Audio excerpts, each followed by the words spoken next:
Então, vamos iniciar as atividades de hoje com o painel A Reforma Previdenciária, você é contra ou a favor? Nós temos aqui a Lieda Amaral, que é contadora, membro do painel de especialistas em riscos previdenciários do Fiscal Affairs Department, do Fundo Monetário Internacional, professora universitária, vice-presidente de Desenvolvimento Profissional e Institucional do Conselho Regional do Rio Grande do Norte.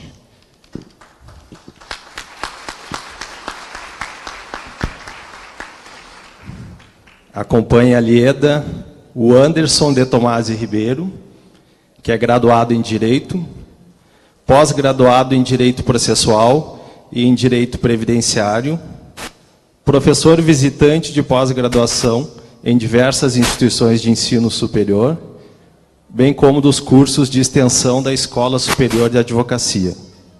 Também é membro da Comissão de Direito Previdenciário da OAB, Seccional Caxias do Sul.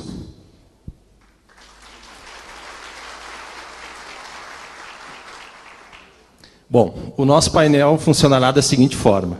Inicialmente, a Lieda fará uma apresentação em torno de 20 minutos. Depois, o Anderson fará a sua primeira explanação.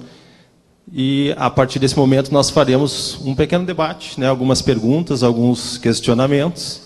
E, ao final, será aberto um espaço para perguntas do auditório, onde a nossa equipe estará levando a quem desejar fazer a pergunta o microfone, para que vocês possam tentar esclarecer com os nossos painelistas aqui as dúvidas sobre a Previdência. Então, de imediato, passo a palavra para ele. Bom dia a todos, todas. Primeiramente, agradecer a honra do convite e tratar de um tema, ao mesmo tempo, polêmico e essencial às nossas vidas.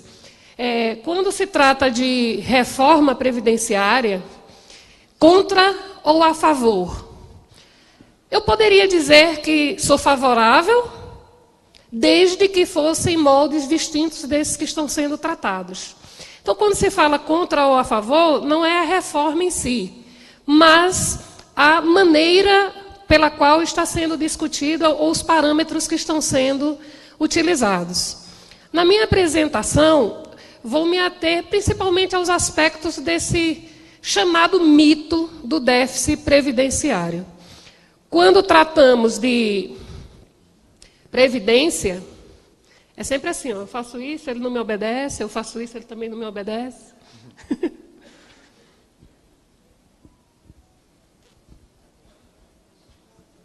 Foi. Obrigada. Uma primeira pergunta que nos vem. A velhice será que é igual para todos? Porque quando nós falamos que a população em si, a tábua demográfica, ela mudou, realmente ela mudou. Mas será que eu posso comparar alguém que trabalha no campo com alguém que trabalha no centro urbano? E mesmo no centro urbano, alguém que possui um nível superior, um status diferenciado a alguém que trabalha num serviço mais braçal? Será que os parâmetros são os mesmos? Será que quando pensamos norte, nordeste, sul, sudeste, centro-oeste, temos mesmas realidades num país de dimensões continentais? Será que fazermos parâmetros de comparação, a Europa, principalmente, aplica-se à realidade brasileira, em termos de saúde, previdência e assistência, que é o que compõe o nosso sistema de seguridade social? Então, a primeira coisa que surge em relação ao mito é que a cartilha oficial da Previdência Social está lá no site, disponível.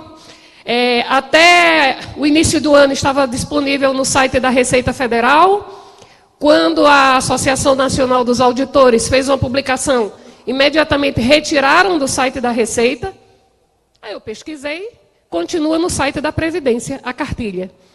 E a pergunta que se faz é, de onde vêm os recursos da Previdência Social? E, oficialmente, o governo responde. As fontes de recursos para o regime geral de Previdência são sobre folha de salários, contribuição sobre a renda das empresas, COFINS, contribuição sobre o lucro líquido, CSLL, renda líquida de concursos e prognósticos, né? Excetuando-se os valores para o crédito educativo, o regime próprio, com contribuição dos servidores ativos e inativos, aposentados e pensionistas. Então, por que, quando se trata de falar de reforma da Previdência, só refere-se à contribuição sobre folha de pagamento? Quando no próprio site do governo coloca que as fontes de recursos para financiamento da Previdência Social são aqueles constitucionalmente apresentados no artigo 95 da Constituição Federal.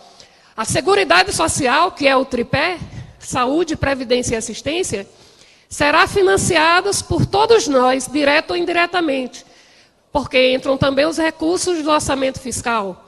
E quando se fala em fontes de financiamento, a própria Constituição nos coloca num parâmetro diferenciado. O orçamento ele é feito de forma separada, segregada. Então, não há que se falar em déficit quando nós temos essa situação aí demonstrada. Nós temos aí despesas que somam 683 bilhões em 2015 e 694 bilhões de receitas, ou seja, um saldo positivo de 11 bilhões. Em 2014 foi 55 bilhões. Em 2013 foi 43 bilhões. Então, como se falar em déficit previdenciário quando temos um superávit contábil? Acordado pelas próprias fontes oficiais do governo. Todos esses dados aí são de fontes oficiais. A própria cartilha diz que as fontes são estas. Então, a conta a ser feita é exatamente esta.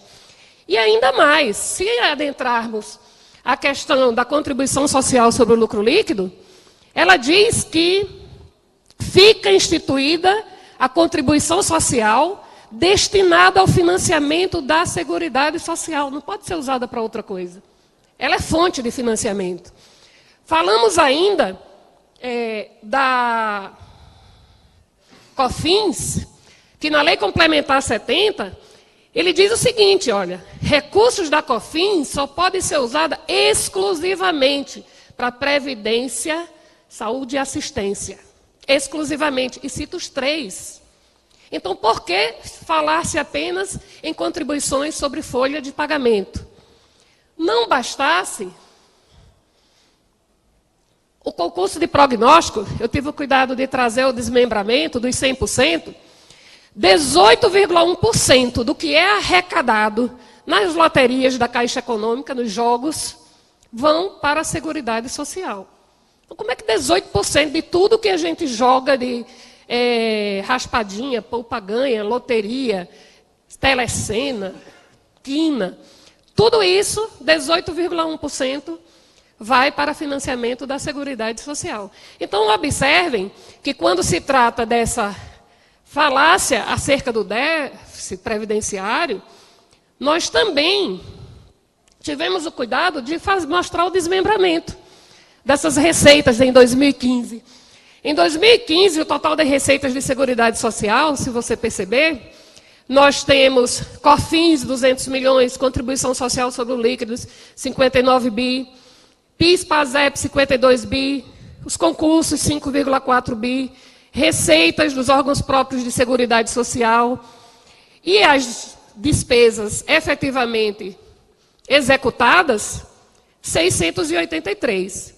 Aí você vê, previdência urbana, previdência rural, não estou falando sequer do déficit constitucional que nós temos em relação à previdência rural, que até a Lei 8212 de 91, os rurais não tinham formas de financiamento para o custeio do seu benefício. E com o advento da Constituição de 88, a 8212 e 8213, 8213 em relação aos benefícios e a 8212 em relação ao custeio, equiparou os urbanos aos rurais, que é salutar. Nós temos que efetivamente contribuir com o homem do campo em relação a assistência, a previdência, mas previdência é sistema contributivo. Quando eu falo em sistema previdenciário, se ele é deficitário, por que eu concedo renúncias? Se ele é deficitário, por que eu desonero folha? Se ele é deficitário, por que eu não arrecado de sonegadores? Então, eu não sou contra a reforma. Eu sou contra a forma que efetivamente ela é posta, porque teria toda uma gestão do sistema previdenciário que antecede a qualquer proposta de reforma. Nós temos uma dívida de 427 bilhões em 2016. Um esforço de arrecadação da dívida desmistificaria qualquer mito acerca de déficit de previdência. Observe que tivemos um superávit de 11 bi e temos uma dívida que ultrapassa os 400 bi. Uma dívida ativa. Aqui, inclusive, os maiores devedores, a gente sabe que não consegue nem recuperar. Porque em 2015 era Varig, JBS, VASP, Aelbra e Bancesa. Varig e VASP, massa falida. Então, observe que são créditos de difícil recuperação. E a gente sabe que quando se trata de dívida ativa, quanto mais tempo eu levo para cobrar, em função da morosidade, mais difícil é a recuperação destes créditos. Então, quando se fala de regime geral de previdência social e o suposto déficit, nós sabemos que alguns ajustes são necessários. Nós sabemos que precisamos fazer, sim, uma adequação em função da evolução demográfica, mas não há de se pensar num país de múltiplas situações, pensar de uma única forma. O que seria uma tábua demográfica ideal? Aí eu volto àquele meu primeiro slide. Será que o envelhecimento vem igual para todos? De todas as classes sociais, econômicas, né, de todas as regiões demográficas, de todas as áreas de atividade urbana ou rural? É necessário também cuidar dessas elevadas renúncias. Porque quando eu renuncio, pressupõe-se que há excesso. Você não renuncia a uma receita se você não tem excesso dessa receita, não é verdade? Seria isso na nossa vida particular. Então, quando se trata de recursos públicos, mais ainda. Recursos públicos, mas que na realidade são de todos nós aqui presentes. E em relação ao subsistema rural, há um desequilíbrio anual de mais de 100 bilhões de reais, em função de a gente ter esse déficit ao longo do tempo de formas de financiamento, de custeio. Não teve custeio, mas a população envelheceu e há benefícios sendo pagos. Então, teria que ser feito esse dimensionamento. A estrutura de fiscalização, ela precisa ser melhor aparelhada. Nós temos uma média de, hoje, no país, 12 mil fiscais em atividade para 20 milhões de empresas. Aí você poderia me dizer, olha, mas a fiscalização é eletrônica. Mas ela é eletrônica desde quando? E a cobrança automática, e a eletrônica chega ao sonegador? Ela chega a quem declara. Então eu termino penalizando quem já vem fazendo as suas declarações. Há uma diferença entre eu ter sonegadores contumazes e inadimplentes. E, regra geral, eu vou atrás do inadimplente, porque esse declarou. Não é verdade? E quem sonega? Aqueles que estão fora do radar do sistema de seguridade social. Quantas pessoas estão na informalidade? Mas essas pessoas que estão na informalidade, em algum momento cairão dentro do sistema, porque elas vão ser protegidas pela assistência social. A morosidade na recuperação dos créditos da dívida, ela precisa ser trabalhada. E quando eu falo no sistema de fiscalização, eu não estou falando só de auditores fiscais, não. Eu estou falando de todo o sistema da procuradoria, das atividades administrativas de cobrança, em relação ao regime próprio de previdência, também há falta de formação de reservas. Historicamente, há o desconto dos servidores públicos de 11% do seu rendimento total, mas não há contrapartida do governo, como há nas empresas. Eu tenho desconto, mas cadê a parte que o governo deveria inserir no sistema previdenciário para custeio dos seus servidores? Isso não é contado no cômputo da reforma previdenciária. Nem tampouco a efetivação que em 94 nós tivemos de mais de 300 mil seletistas, que estavam no parâmetro do regime geral e automaticamente passaram para o regime próprio de previdência social, com outros parâmetros de custeio e de aposentadoria. Sem contar no limite de idade diferenciado entre servidor público e servidor da iniciativa privada, isso tem que ser repensado em algum momento. A questão da previdência complementar, como é que ela deveria ser feita. Então, esses são alguns pontos que eu trouxe para a nossa reflexão. Eu acredito que o sistema previdenciário... Olhe para mim. O sistema previdenciário equilibrado, ele parte do pressuposto que os princípios constitucionais, eles são observados. O que a gente não consegue perceber nessa proposta de reforma da Previdência da forma que está posta.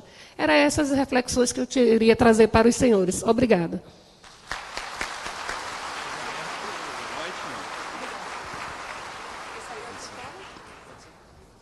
Vou pedir agora para... O Anderson também pediu a gentileza de fazer a explanação dele em pé. Então, por favor, Anderson. Um bom dia a todos e a todas. Bom dia a todos e a todas. E aí, pessoal, assim mesmo. Muito obrigado. É uma imensa satisfação estar presente. Cadê o passador? E eu fiquei muito feliz com o convite, porque justamente trabalhar a reforma da Previdência tem sido a minha tarefa árdua desde o dia 3 de março, quando eu participei da primeira audiência pública em Caxias do Sul, representando a OAB, e desde então esse é o meu 28º evento, em 6 meses, algumas idas a Brasília, participando inclusive da comissão da reforma da Previdência da OAB, em Brasília, e inclusive tivemos um evento aqui na cidade, promovido também pela OAB local, e a nossa ideia é trabalhar a reforma, e desde o início foi assim, trabalhar a reforma de uma maneira bem técnica. Eu não tenho vinculação partidária com nenhum partido, as minhas explanações são sempre em defesa da Constituição Federal e dos segurados da Previdência Social. Não independe de quem está no governo, eu estaria aqui se o governo fosse A, B ou C. A palestra, a conversa, ela é focada justamente sobre o que o governo vem apresentando, e depois do que a Lieda falou, é até complicado eu falar, porque a senhora abordou tudo de uma forma tão inteligente e dinâmica. Eu tenho alguma explanação a respeito do custeio, então eu vou passar para não tornar um pouco repetitivo. E justamente a gente começa com a bandeira nacional dessa forma, porque eu não vejo ela de uma maneira diferente caso a reforma passe nesse texto original. Quando o governo lançou a reforma da Previdência, a PEC 287 veio com um texto.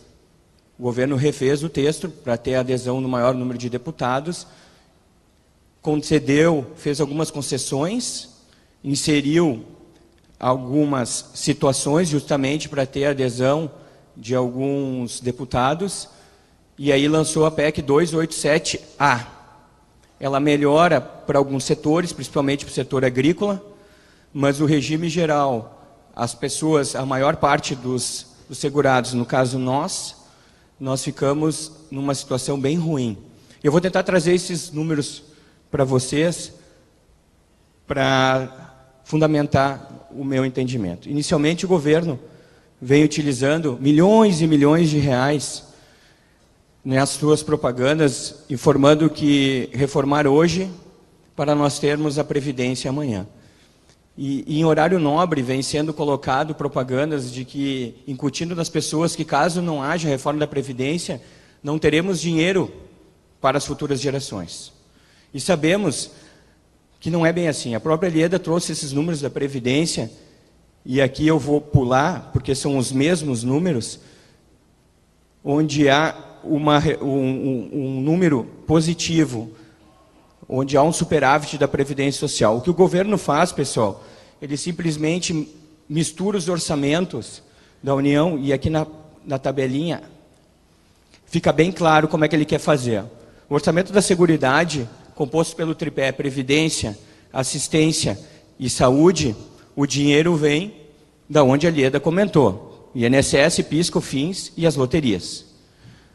A DRU, que é a desvinculação das receitas da União, que no início do governo era 20%, o ano passado foi aumentado para 30%, faz com que tudo que entre de INSS, PIS, COFINS, contribuições sociais e loterias, que cai no orçamento da Seguridade Social, possa ser desviado para cobrir o déficit do orçamento fiscal, que é da onde vem o regime, o dinheiro do orçamento para os militares e para os servidores do regime próprio. Eu fico imaginando, e aqui a gente faz uma continha bem simples, né? Se nós hoje ganhamos R$1.000 por mês e nós gastamos 900, emprestaríamos 300? Não. O governo justamente aumentou a DRU de 20% para 30%, justamente para poder utilizar o dinheiro que sobra da Previdência para cobrir o furo no orçamento geral. E o mais interessante disso é que esses 30% das desvinculações da Receita da União, ele não precisa justificar para onde é que vai o dinheiro.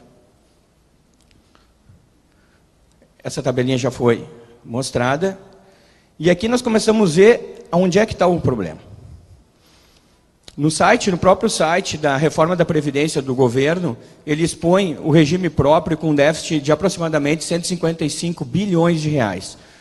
Os militares que não entraram na reforma da Previdência, só eles, 34 milhões.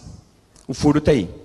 O problema do sistema previdenciário não está no regime geral. O problema do sistema previdenciário está no regime próprio. E dos militares que não sabemos o motivo pelo qual o governo não inseriu na reforma da Previdência. Para onde será que está indo o dinheiro, pessoal? 50% de tudo que nós arrecadamos é para juros de amortização da dívida pública. Dinheiro na mão de quem? Dos banqueiros. Para vocês terem uma ideia da importância da Previdência Social na vida das cidades, em torno de 70% dos municípios brasileiros, no total ali de 5.568 municípios, 3.875, o valor do repasse aos aposentados da Previdência Social supera o repasse do Fundo de Participação dos Municípios, que o governo federal remete para os municípios, aquilo que a população arrecada oriunda da Previdência Social. Imagina o quanto isso não movimenta a economia local. Eu estive numa audiência pública em Nova Prata, e conversando com um presidente do Sindicato dos Comerciários, na ocasião, ele comentou e deixou bem claro: o movimento do comércio na cidade é do dia 2 até o dia 10. Porque justamente é quando as pessoas recebem as suas aposentadorias e vão para a cidade para fazer as suas compras. 82% dos municípios, ainda, o pagamento dos benefícios superam a arrecadação do próprio município.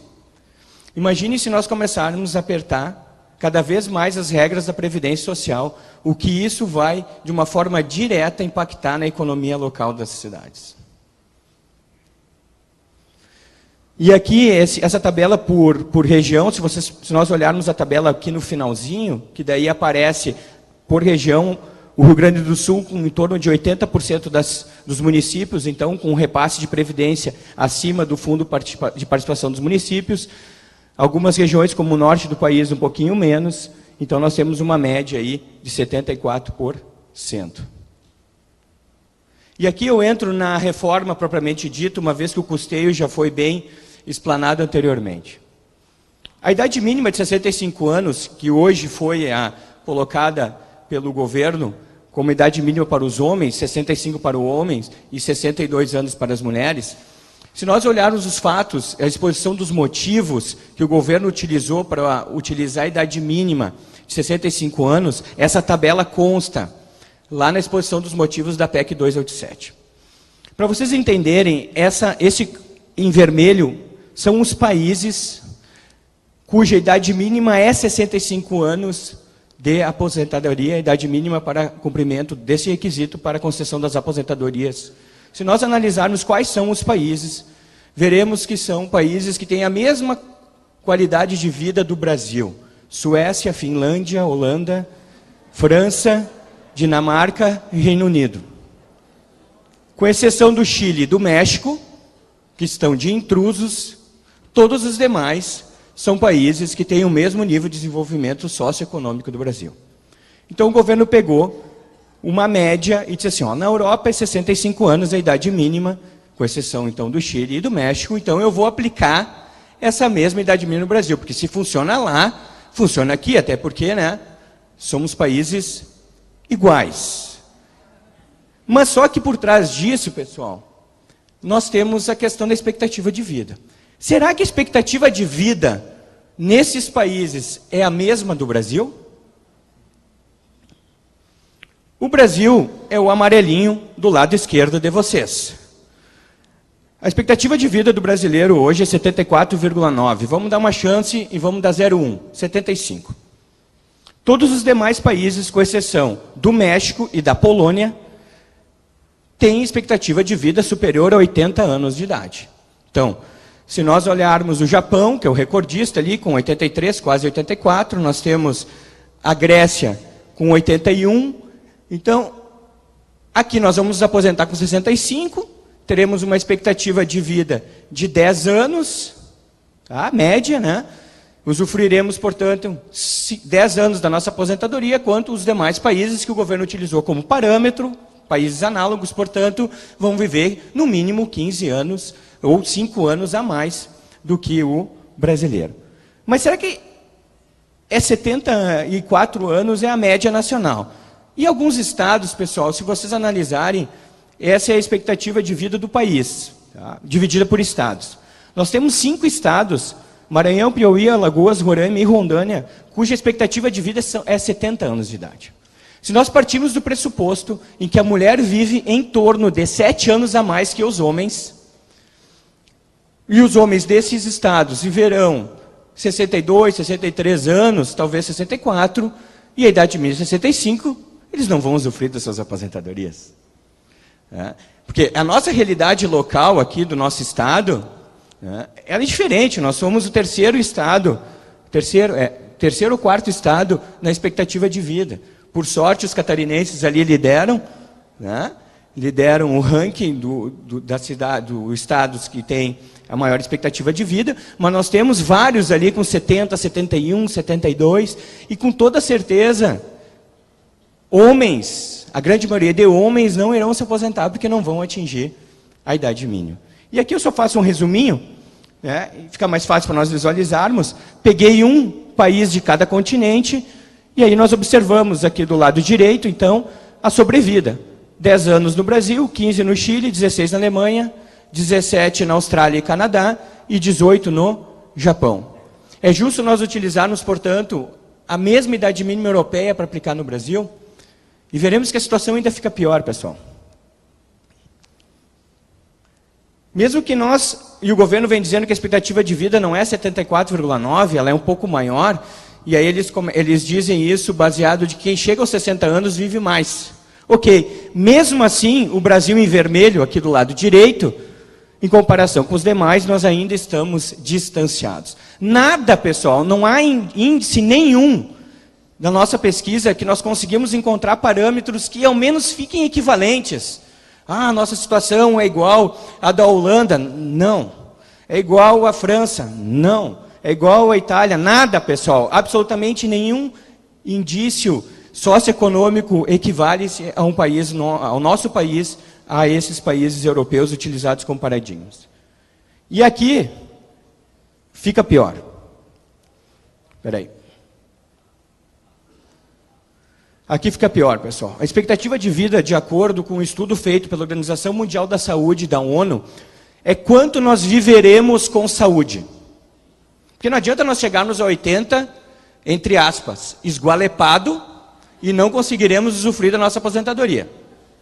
Eu quero saber o seguinte, com quantos anos eu estou são? Com quantos anos eu consigo dar volta na quadra, com o cachorrinho? A linha vermelha é os 65 anos. O Brasil, para variar, é o país amarelinho lá do lado esquerdo. Sempre lá do lado esquerdo. 6 meses é a expectativa de vida do brasileiro depois de 65 para nós vivermos com saúde. Então, aos homens aqui com 65 anos, aproveitem esse final de semana. Terão apenas mais 6 meses de vida com saúde, né? Olha a comparação do Brasil com os demais, pessoal. Olha o Japão lá, ó. O Japão é o maior, 75 anos. Por isso que a gente tinha que diminuir o churrasco, trocar por peixe no final de semana. Então, nem isso, pessoal, nem isso nós conseguimos equiparar o Brasil na expectativa de vida. Claro, se alguém aqui aí de Veranópolis, talvez, a excursão de Veranópolis...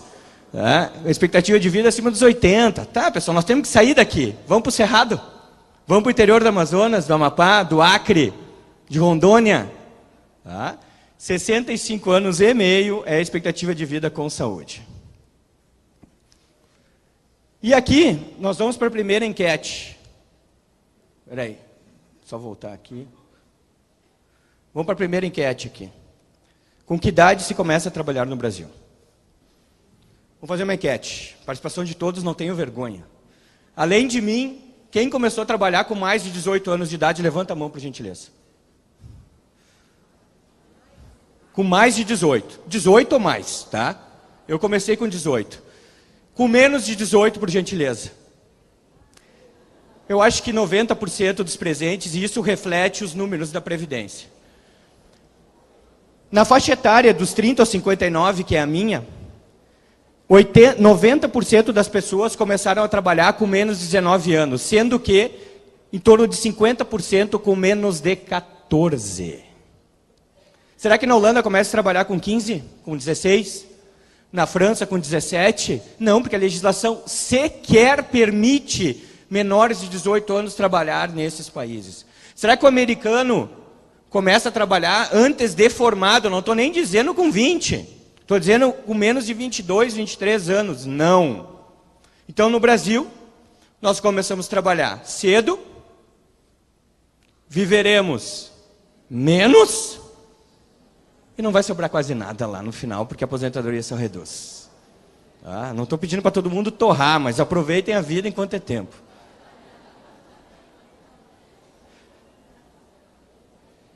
Esse aqui eu vou passar. Aqui, pessoal, dá uma média, aqui, só para vocês terem uma ideia dessa aqui, por exemplo, o Brasil é o país em laranja, né? Nós trabalhamos em média, aqui no Brasil, em torno de 40 anos, tá? De forma formal ou informal para nos aposentarmos. Olha a Alemanha, que é o primeiro lá. Um pouquinho mais de 30 anos. Então, nós vamos trabalhar. Começamos cedo, trabalhamos mais do que todos eles. Vamos nos aposentar na mesma idade que eles, usufruímos só 6 meses da nossa aposentadoria saudáveis e morreremos antes. E o governo quer manter os 65 anos como idade mínima. E aí, pessoal, eu fui buscar lá alguma coisa que se equivaleria. E lá em 1885, eu descobri que foi criada uma lei, que eu acho que foi da onde o governo pensou em criar a idade mínima da aposentadoria. É a lei de sexagenário. Onde o negro que chegasse aos 60 anos, saudável, poderia ser liberto. Sabe qual é que era a expectativa de vida do negro na época? 35. Qual é o negro que chegaria aos 60 anos de idade? Tá? Pessoal, meu tempo estourou. Eu queria falar sobre a regra de transição, mas meu tempo estourou. Mas se tiver um tempinho depois, a gente discorre um pouquinho mais sobre a regra de transição, que é leonina. Tá bom? Muito obrigado a todos. Nós ficamos disponíveis para o debate.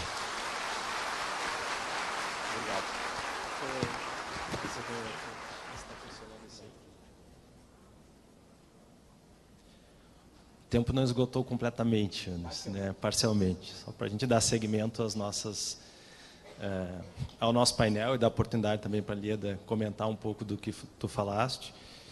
E eu quero fazer uma pergunta para os dois. Não é saia justa, né? Não é passa para os universitários. Mas, prestando atenção na apresentação de vocês, eu acho que nós podemos compreender que essa reforma ela não tem o objetivo de melhorar a aposentadoria. E eu acho que talvez nem o governo traga esse argumento, que a reforma vem para melhorar as condições de aposentadoria.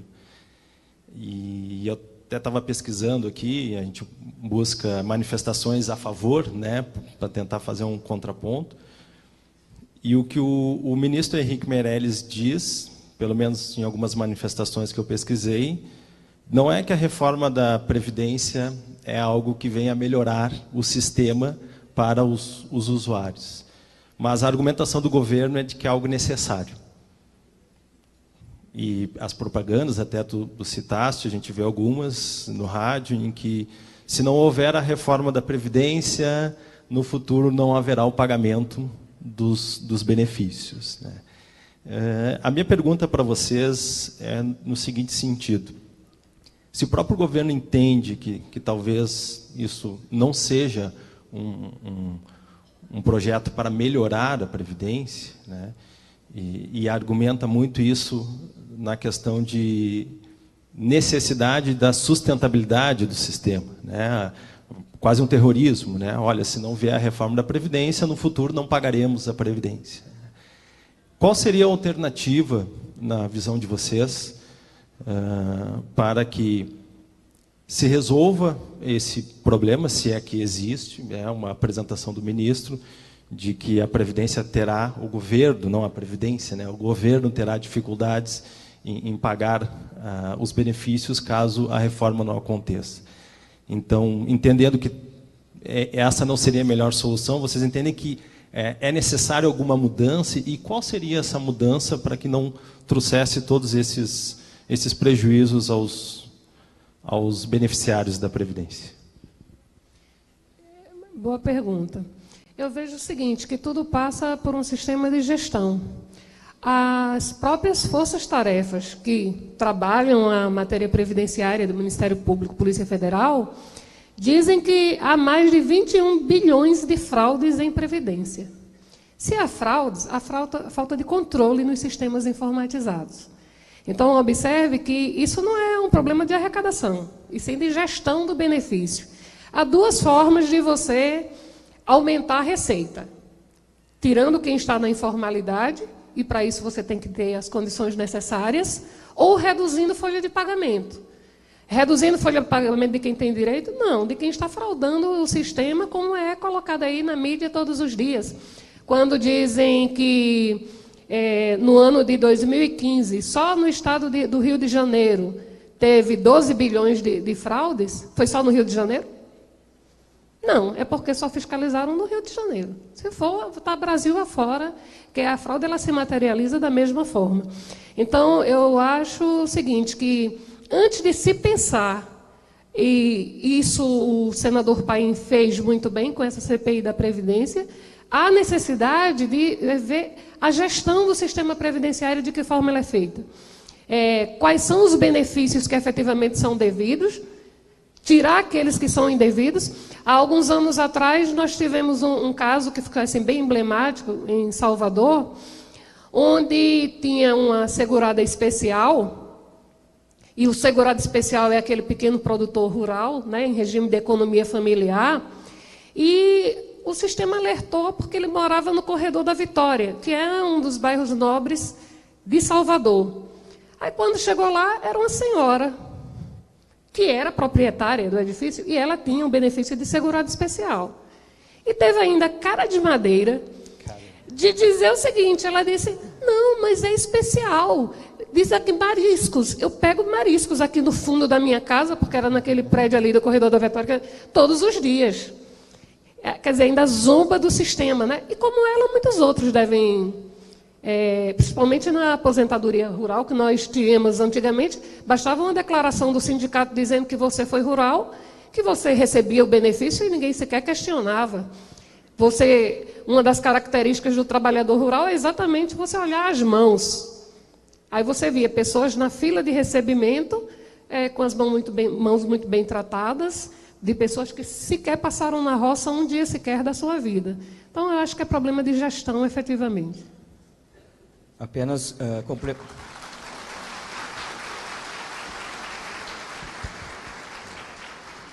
Apenas complementando, Marcos, eu entendo que a lei ela deve ser alterada. Eu encaminhei um benefício a semana retrasada de uma senhora com 41 anos de idade e eu vou aposentar ela. Será que 41 anos de idade é a idade para nós nos aposentarmos, porque ela tem período rural, ela trabalhou em metalúrgica. Eu acho que há uma necessidade, é uma tendência mundial, o Brasil é um dos poucos países do mundo que não tem idade mínima na aposentadoria. Eu acho que nós temos sim que ter uma idade mínima, mas não 65, porque se nós analisarmos a disposição dos motivos, o governo não justifica o porquê 65, ele faz apenas aquele quadro comparativo com o europeu.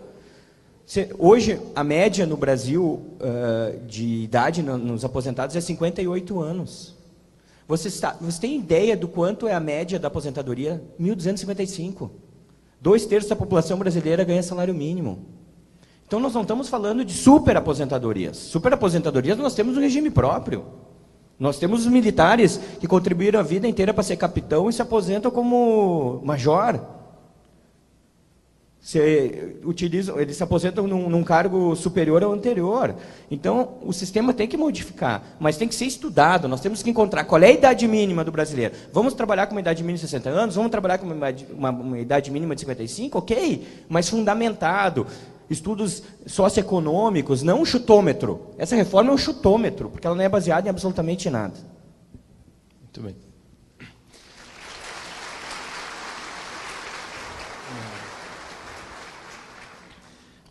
O que vocês acham que impede, né? Nós vamos necessariamente ter que falar um pouco de ambiente político, né? Porque a reforma ela passa, né, pelo nosso Senado, passa pelos nossos legisladores.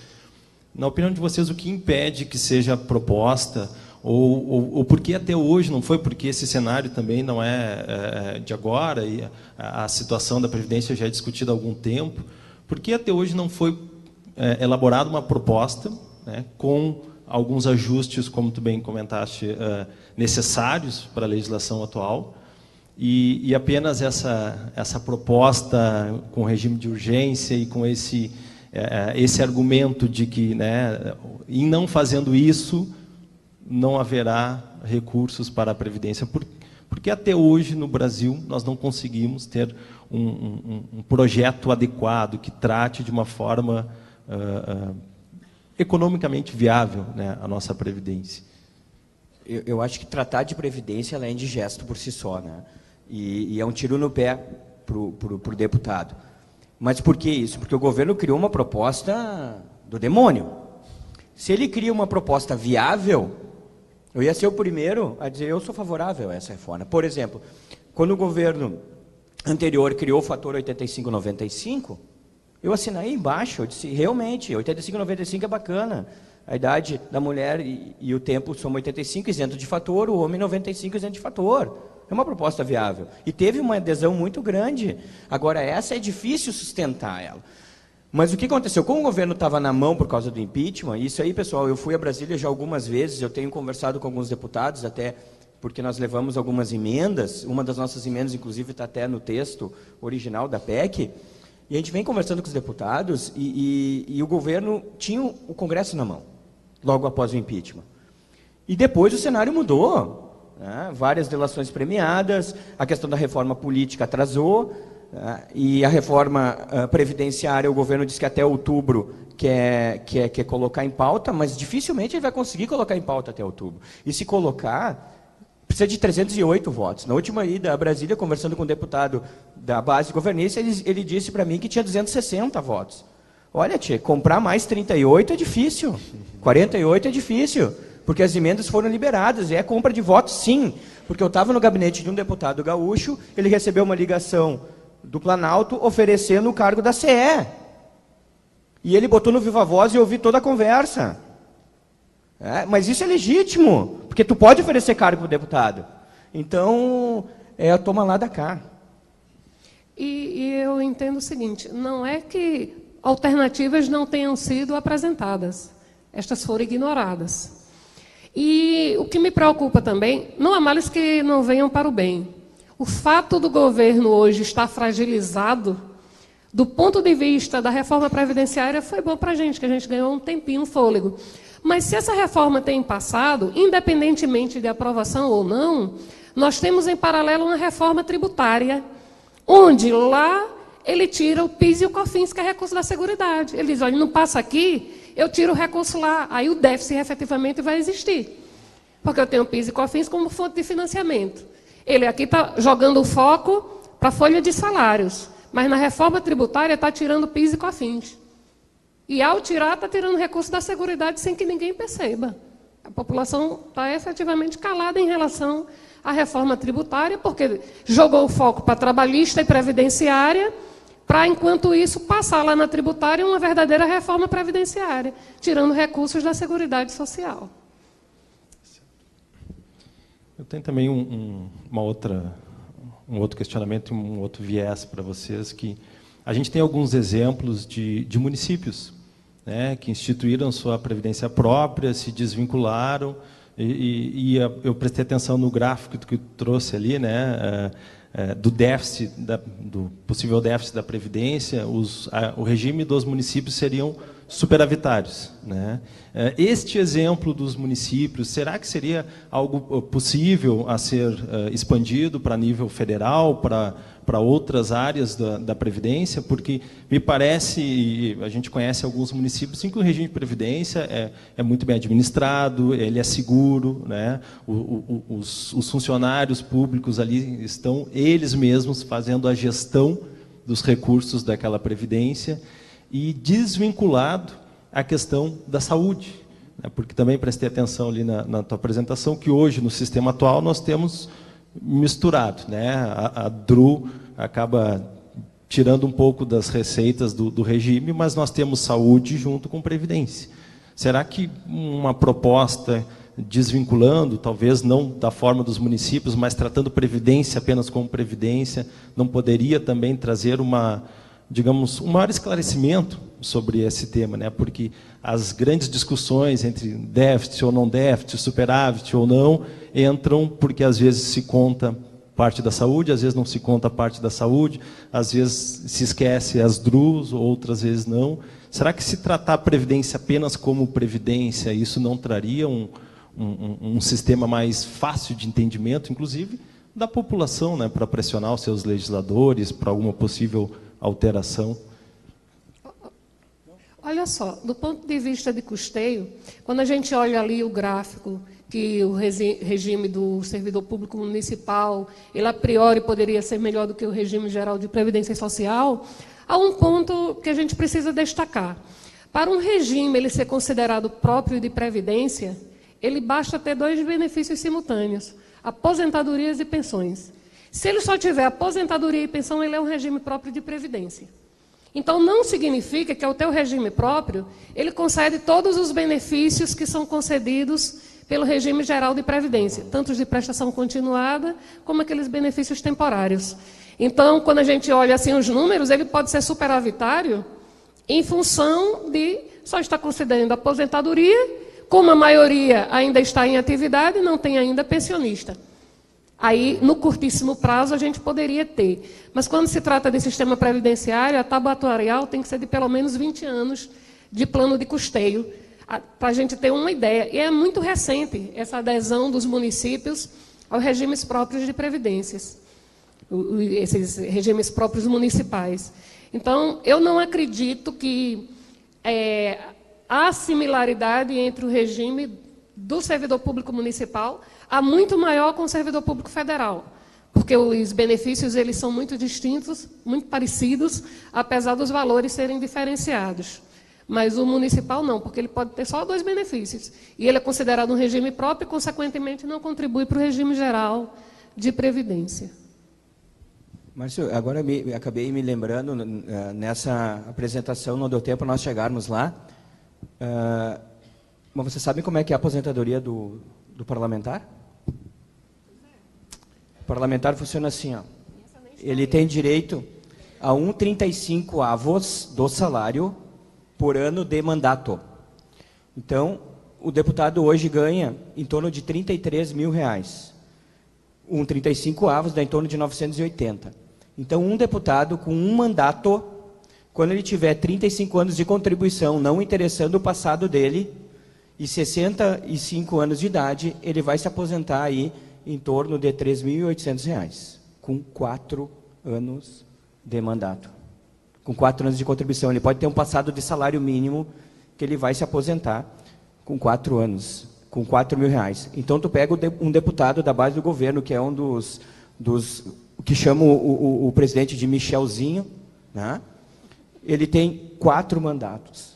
Ele está no 5º, ele vai se aposentar com R$25 mil, porque ele é parlamentar, diferentemente do cidadão comum, que vai se aposentar com 1.255. E pasmem, a reforma previdenciária não tratou do regime dos deputados e senadores.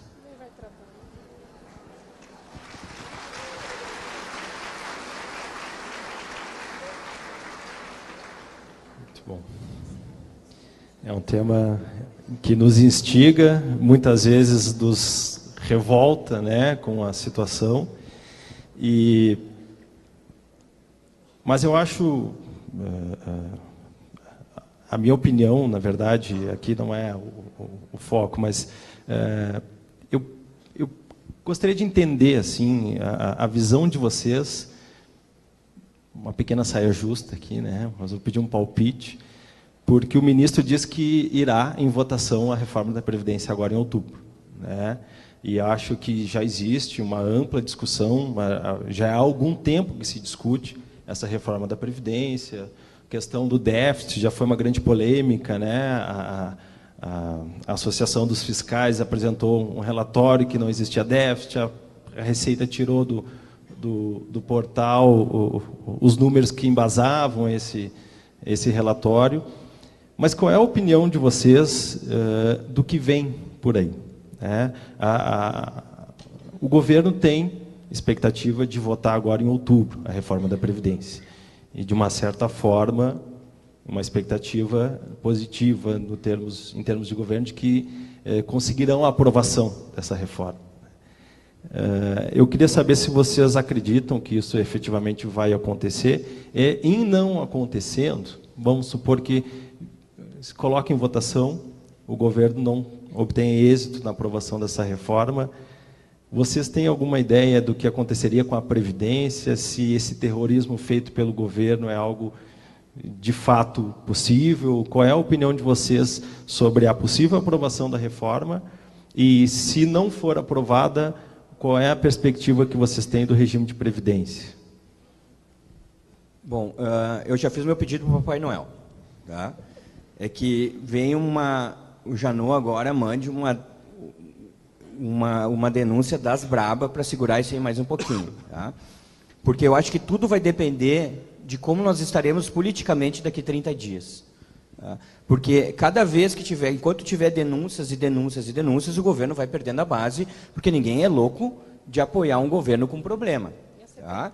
E a CPI da Previdência, cada vez que for apresentado números da Previdência, pode ser que isso também mexa com alguns setores da Previdência.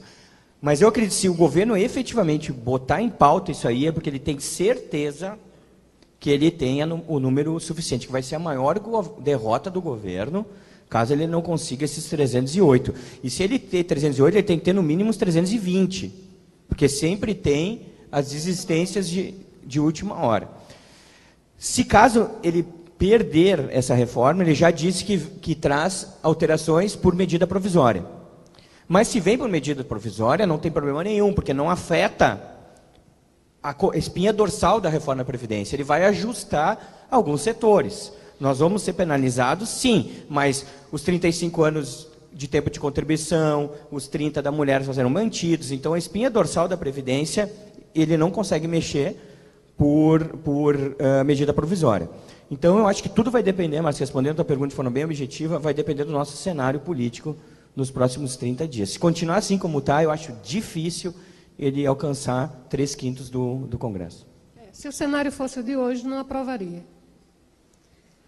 E eu, particularmente, pela tendência do cenário, eu não acredito na aprovação imediata agora. E virá, assim, por medida provisória, principalmente o que ele já tentou fazer agora esse ano com a desoneração. Lembra que recentemente tirou a desoneração de alguns segmentos, a partir de julho, depois a partir de janeiro, e depois desistiu, ficou aquela confusão toda, mas foi uma forma de mandar um recado assim, olha, se não aprovar, determinados segmentos serão afetados.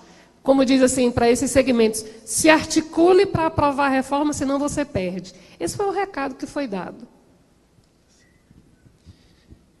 Na opinião de vocês, então, essa reforma previdenciária, ela estaria tentando resolver um problema pela forma mais fácil, né? Porque tu também colocaste no início que poderia ser aumentada a fiscalização, né? Cobrança de inadimplentes, outras fontes de recursos, talvez até mudar a parte tributária e não, né, a parte de custeio, não a parte de benefícios, né?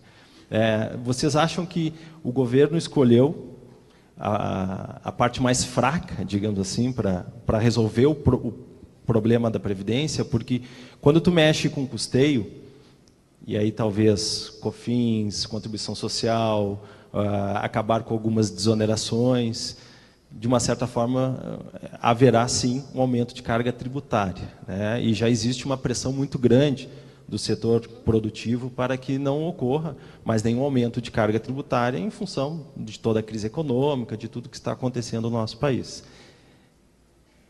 E a percepção de vocês é que o governo escolheu, então, não mexer no custeio, mas mexer nos benefícios, porque talvez ali não exista uma pressão tão grande da sociedade, é isso, pelo que eu entendi?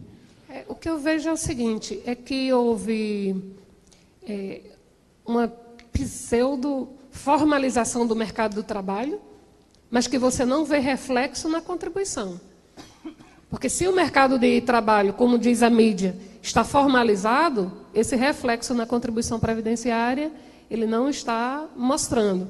A gente tem um cenário de aumento de índice de desemprego, isso diminui a arrecadação. Sistematicamente, uma informalidade.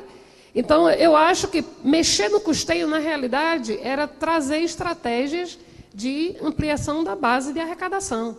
Eu concordo com você que a carga tributária é alta. Nós temos uma carga tributária das mais altas. Mas você apresentou ali na México e Chile, né? Chile não dá sequer para ser comparado, porque o regime do Chile é de capitalização. O nosso é distributivo. Lá é de capitalização.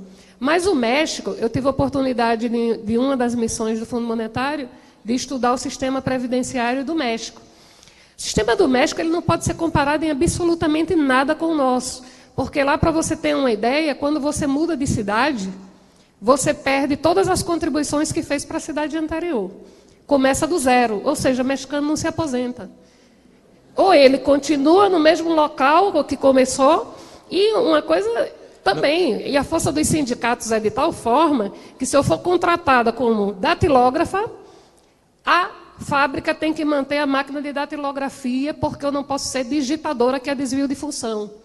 Então, no mesmo lugar tem gente com teclado, mas datilógrafa. Mas é de máquina manual ou elétrica?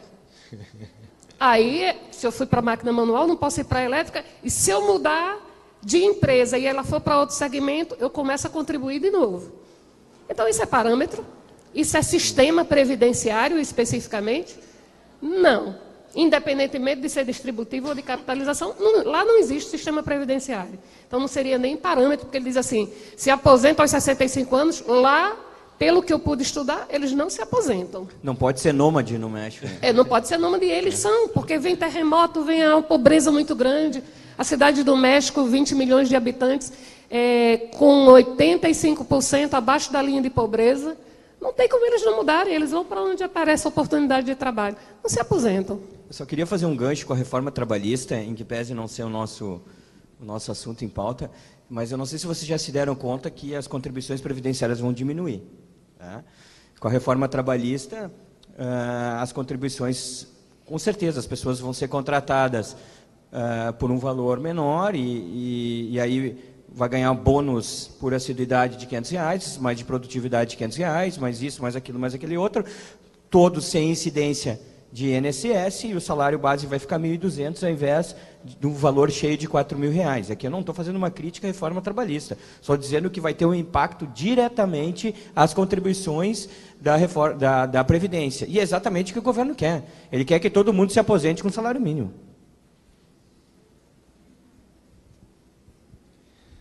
Mas antes do próximo questionamento, só para trazer um outro dado que eu não consegui chegar, vocês têm ideia qual é o índice de empregos formais a partir dos 60 anos de idade no Brasil?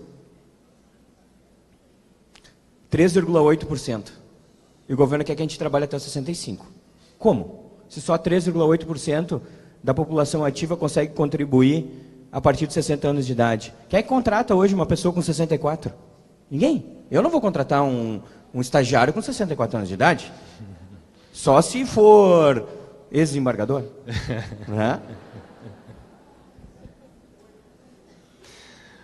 Muito bem, gente. Nós estamos nos encaminhando aqui para o final, ainda teremos o espaço de perguntas, mas eu gostaria de deixar esses últimos minutinhos aqui antes das perguntas para vocês comentarem alguma coisa que vocês acham que faltou, algum recado importante, e depois nós vamos abrir o espaço para as perguntas do auditório, que eu acho que eu tenho certeza que muitas dúvidas, né, estão nessas cabecinhas aí nos olhando.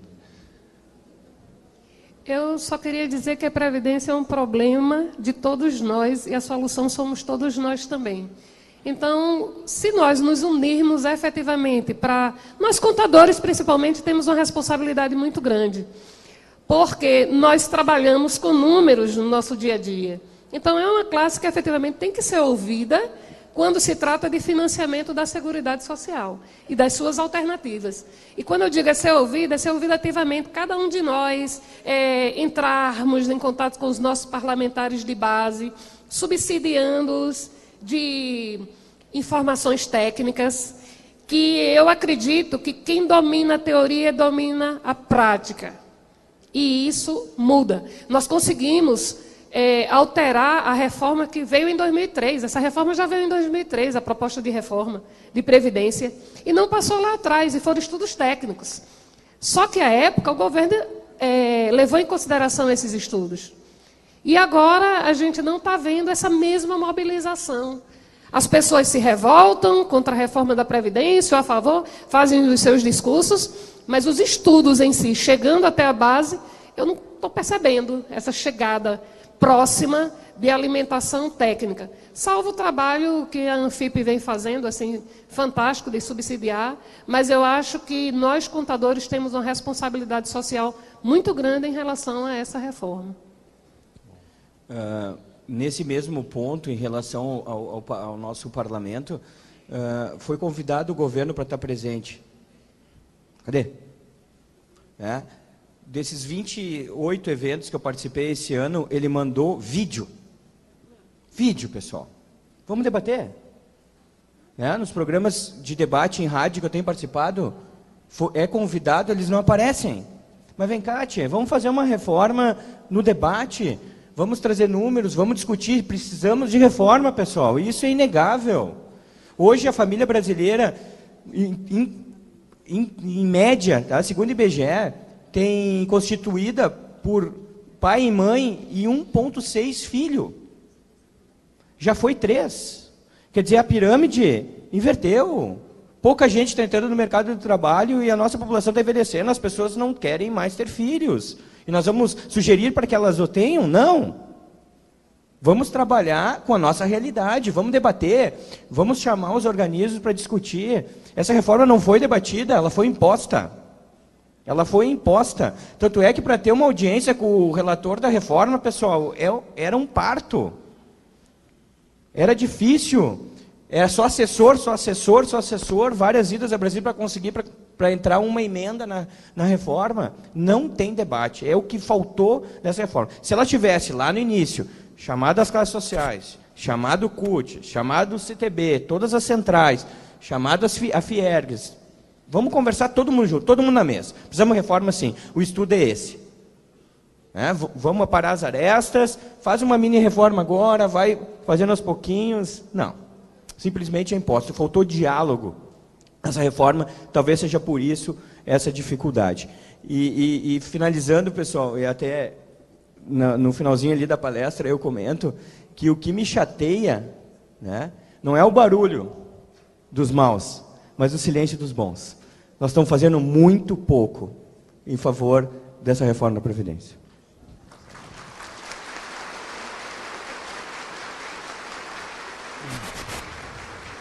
Em favor, não. Né? Em favor, não. Em favor, exato.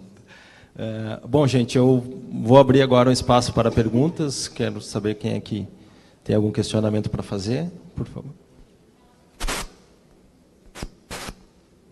Bom dia. Oi. Bom dia. Uma perguntinha na regra de transição. Quem é que poderia me responder? Pode. Ok. 35 anos de contribuição, 55 anos de idade. Tá. Se essa nova regra for aprovada, que eu creio que não, como ficaria a situação desse trabalhador? Com 55 e 35 já entra na regra de transição. Porque a regra de transição diz que o homem precisa ter 55 anos e a mulher 53.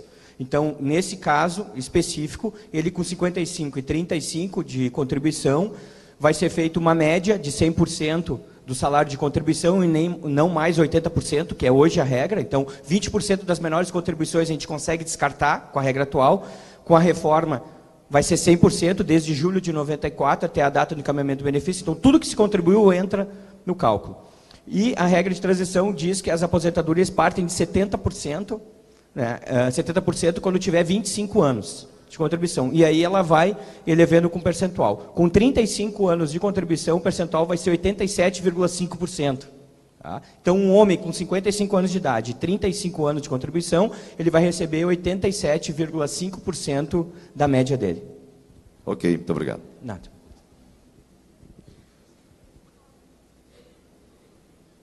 Por favor.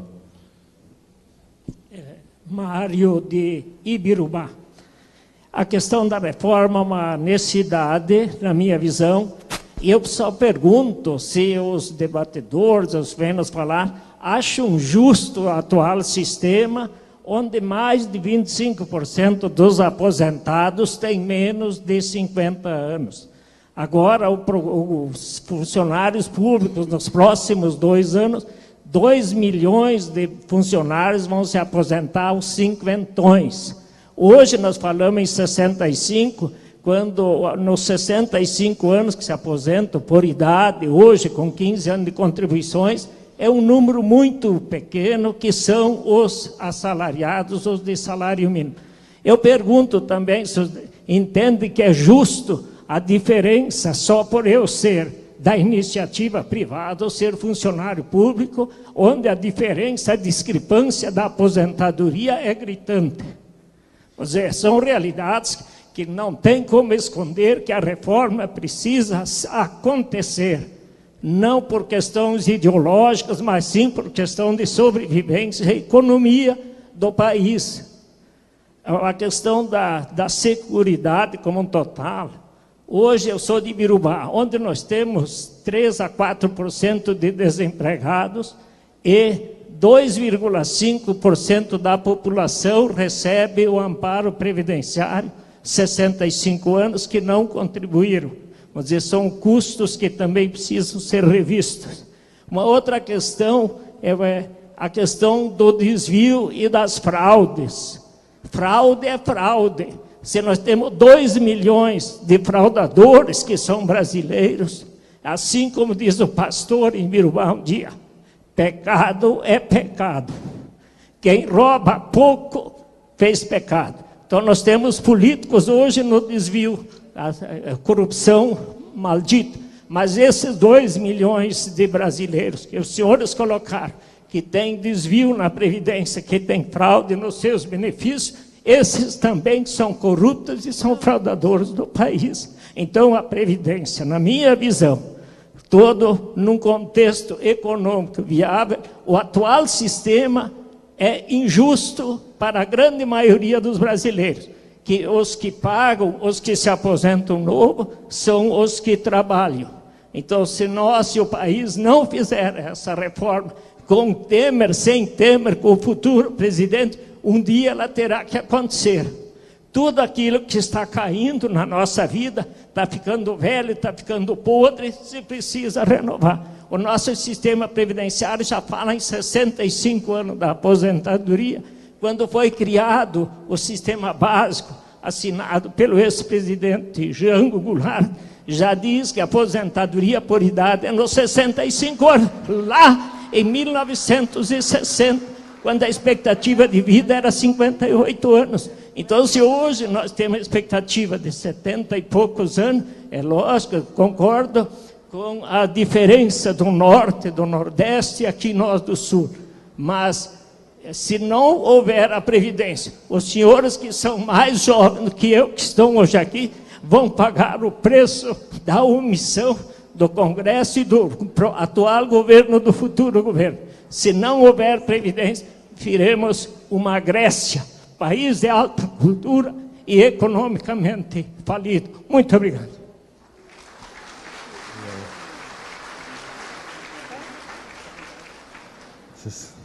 Desde o princípio que foi colocado, é que nós não somos contra a reforma da Previdência, mas a forma como ela foi posta, inclusive os parâmetros que foram utilizados. Eu concordo que tem que se rever essas diferenças, não só servidor público, servidor da iniciativa privada, mas parlamentar e judiciário.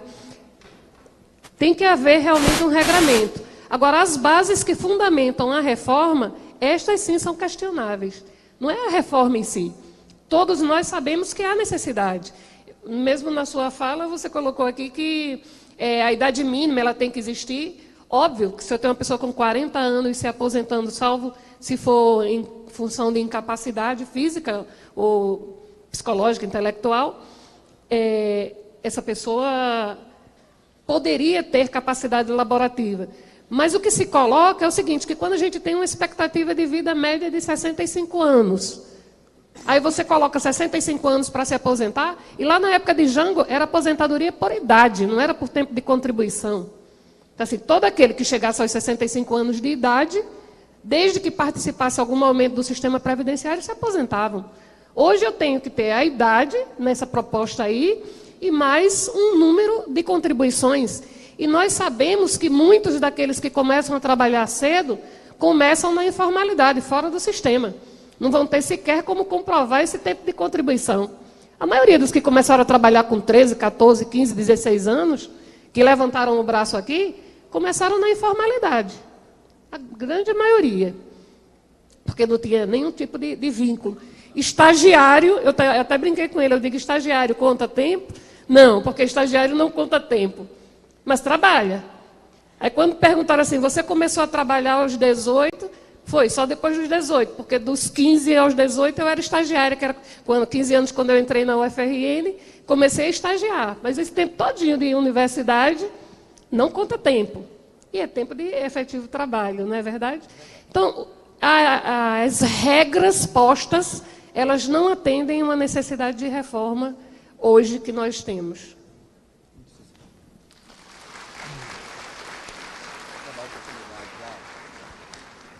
Sou Eliane Rezende, da Delegacia do CRC, Seccional Betim.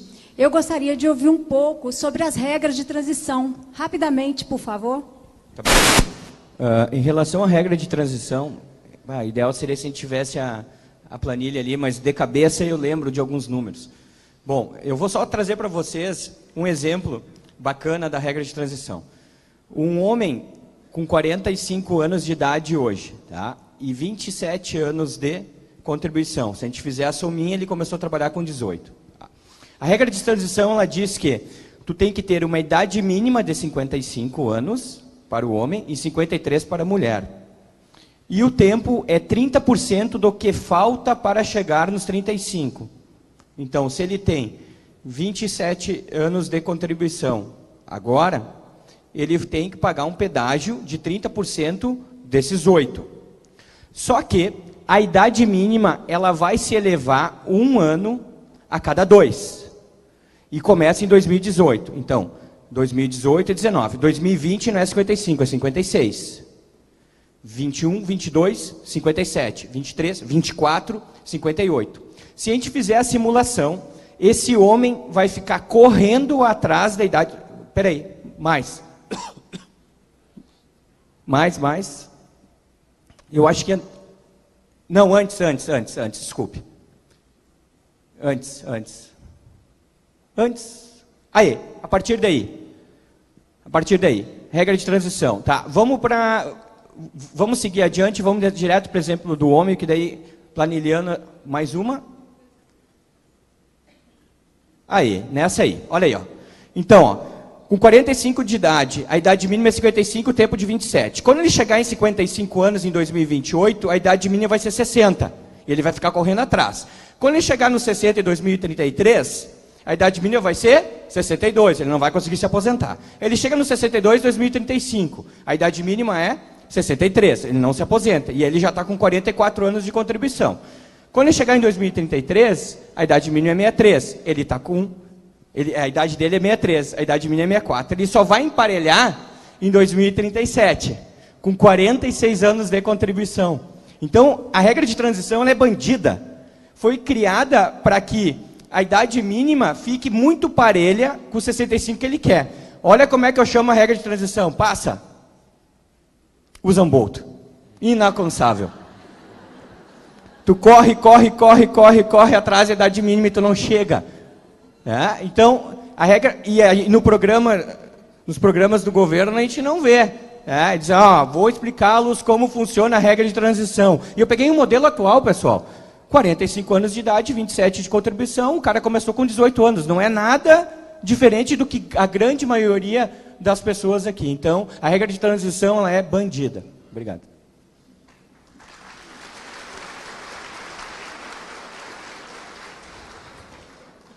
Por favor. Bom dia a todos. Bom dia, minha gente. Bom dia. Melhorou. Me chamo Cláudia Dias, sou conselheira do CRC do Ceará. Então, o que a gente tem aqui a dizer a respeito desse momento que está sendo colocado da reforma previdenciária, são algumas colocações e eu penso que a gente tem que fazer uma reflexão. O momento agora não é de reforma previdenciária. Nós não temos Congresso com credibilidade suficiente para aprovar uma reforma nesse formato.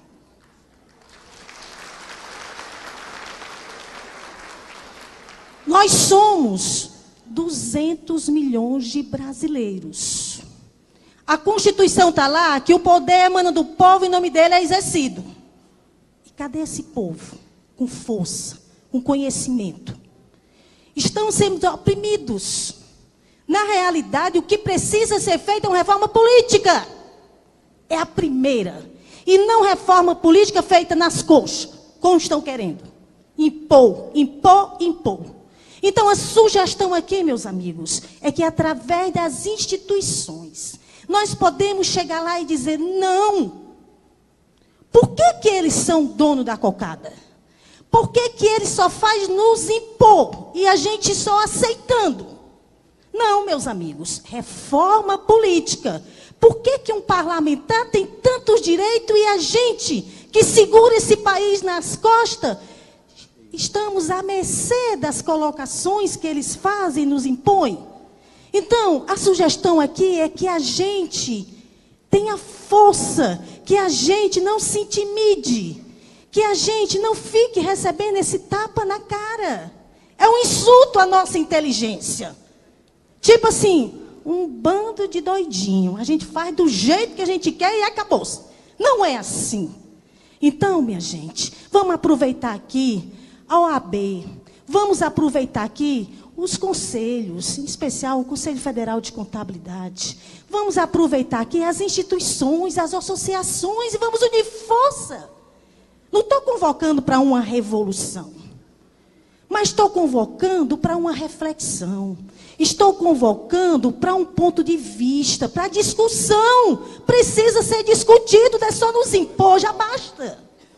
Nós que somos contadores, principalmente das micro e pequenas empresas, a gente segura esse país.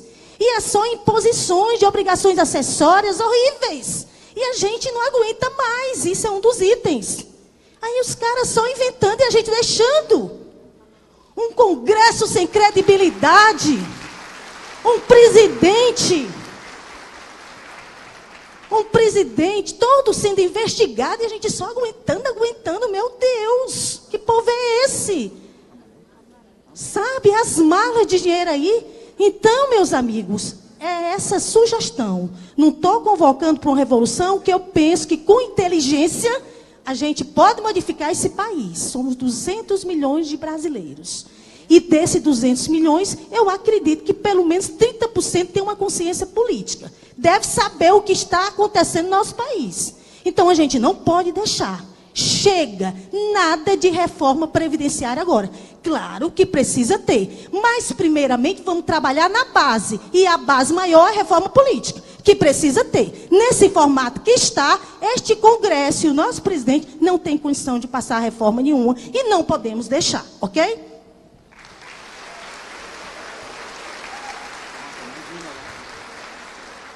Muito obrigado pelas suas considerações. Nós estamos esgotados no tempo.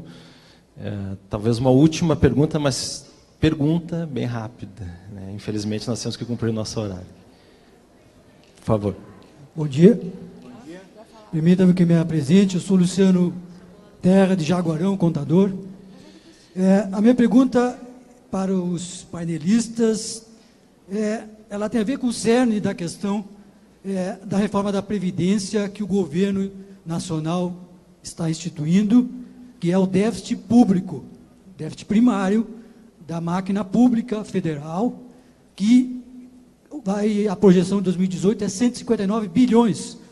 Na verdade, eu considero que esse seja o cerne, porque a reforma da Previdência apresentada, ela está vinculada ao déficit que o governo federal tem, e para que o recurso seja recuperado, é necessária a reforma da Previdência, segundo o próprio governo. Então, eu queria saber dos painelistas quais são as suas posições também com relação a esta questão do déficit primário do nosso governo, que querem que a Previdência pague também.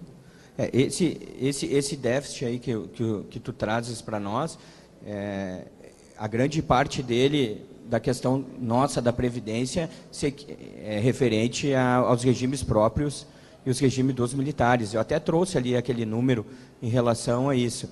Então, obviamente, no caso da reforma da Previdência, ela até mexe com o regime próprio. Só que os militares ficaram totalmente de fora. E só os militares como? O Poder Legislativo é 34 bilhões de reais só no regime próprio. Vocês acham certo um magistrado, por exemplo, ganhar R$ 4.500 por mês de auxílio moradia, isento de imposto de renda? Quer dizer, são situações que a gente acaba não entendendo o motivo pelo qual o governo não mexe nisso. Quer dizer, a gente sabe, mas não vem à tona publicamente. Então, se nós mexermos de uma forma bem incisiva nesses dois regimes, talvez com o passar dos anos nós vamos conseguir fazer isso, mas não é algo de 20 anos, né, Eder? É algo que nós vamos ter que pensar há 40 anos, para que esse déficit, aos poucos, ele acaba diminuindo, mas não na carne do segurado do regime do INSS. E ainda tem um detalhe, parte desse déficit, mesmo ele existindo, é porque o governo ele não computa a parte que deveria ser dele também. Como a iniciativa privada, a empresa com seus 20%. Então, constitucionalmente há a parte do governo, mas que não é repassada para o sistema de seguridade. Ele só computa os 11% que é descontado do servidor público. Muito bem. Gente, nós poderíamos ficar a manhã toda aqui discutindo esse tema, né? É um tema muito importante, além de intrigante, e várias das manifestações aqui dos nossos painelistas, inclusive da participação de vocês, nos trazem para essa conclusão de que é preciso, sim, uma reflexão sobre esse tema, uma participação nossa sobre isso, né? Nós precisamos estar nos manifestando, mas nós temos ainda que cumprir a nossa agenda de horário aqui no evento, e eu gostaria de convidar a todos que estão aí, que ainda não foram, aguardem um minutinho que nós vamos tirar uma selfie aqui do nosso evento, e agradecer imensamente a participação do Anderson, da Lieda. Foi excelente a contribuição de vocês e muito esclarecedora para nós sobre esse assunto. Muito obrigado.